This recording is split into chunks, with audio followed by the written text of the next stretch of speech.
yoo nagaa fi mootummaan itti ta'an jiraate qofa dargaggoo fi humni barate hojiin biyya ijaarratu wajjin hojii biyya ijaarratu bobba'uu danda'u. Namni nagaa bahee hojjetee maatii isaan jiraachuu danda'a. Qabeenyaan dhuunfaa fi kawwaloo wabii argata. Ijoolleen keenya nagaan bahanii baratanii yookiin hojjetanii nagaan galu.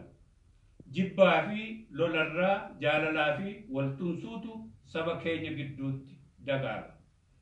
Aadaa keenya wal gargaaruu fi wal jajjabeessuu deddeebifnee ijaarrachuu dandeenya. Dhumarratti rakkina poolitikaa yeroo ammaa biyya keenya mudatee jiru hedduu wal xaxaadha. Aadaa poolitikaa dulloomee oton toree fi jaarraa hedduu ture jalatti rakkina wal xaxaa kana hiikuun hin danda'amne. Yeroo hedduu yaalame. Lubbuu hedduunis itti wareegame. Qabeenya danuun itti barbadaa'ee akkasuu ta'ee hin milkoofne. Rakkina wal xaxaa kana walitti dhufnee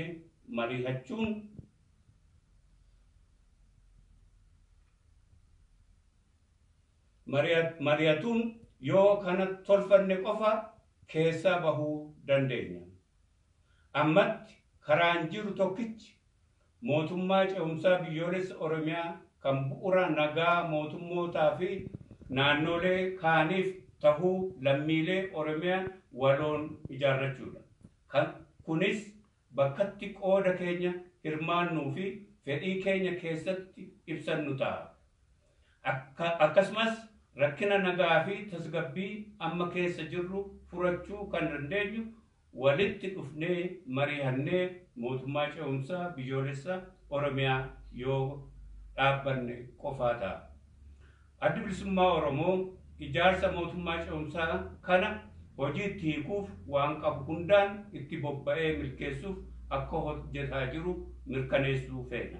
Yaada uummataa fi kanneen dhimmi ilaalu hunda fudhannee akka uummataaf ta'utti bulchiinsa waliin tolfachuuf yeroo hunda qophii akka taane isinii mirkaneessuu feena. Addi Bilisummaa Oromoo adeemsa bu'uureessuu mootummaa ce'umsa biyyoolessa Oromiyaa kana karaa adda addaa isin qunnamee hojiitti hiikuuf akka isin waliin mari'ate hojjetu isinii mirkaneessuu feena.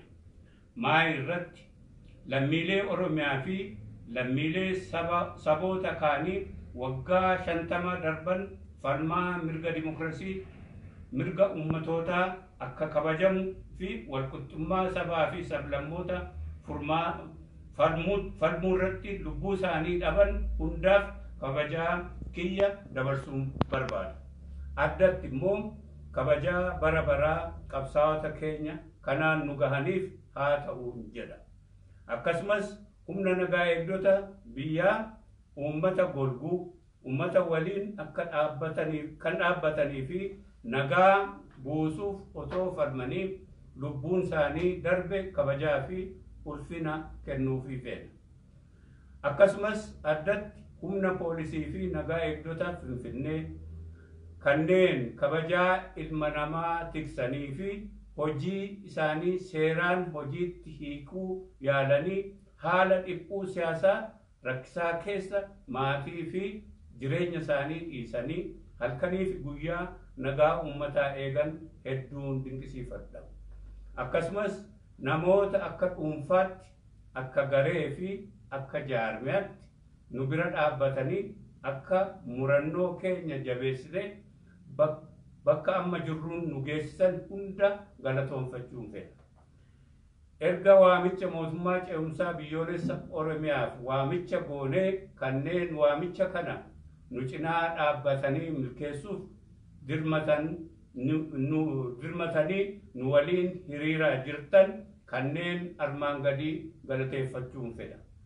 Kabajamtoota lammiilee Oromiyaa kan waamicha kana ofitti fudhatanii nu deeggaranii nu waliin dhaabbataa jiran paartiilee siyaasaa addatti immoo waahila keenya KFO hogganoota adda bilisummaa Oromoo keessaaf alaa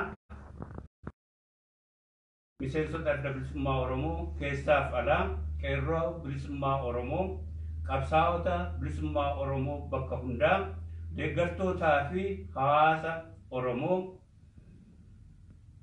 the Oromo Scholars and Professional Group, Oromo Global Forum, hogganoota amantii adda addaa sagalee uummata keenyaa ta'uun waamicha dabarsitan, Global Oromia Journalist Association, gartuu deeggarsa sochii 39 idil addunyaa, koree miseensotaa fi deeggartoota adda bilisummaa Oromoo akkasumas kanneen dhimma hidhamtoota siyaasaa lammiilee Oromiyaa fi akkasumas hidhamtoota kaan hiiksisuuf ijaaramanii sochii jalqaban kanneen maqaa isaanii dha'uu dagadhe hundaaf galata keenya galchina.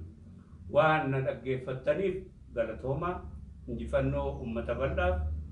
Daawud Ibsaa, Haayiduree Adda Bilisummaa Oromoo, Onkoloolessa 8 2020 Finfinnee.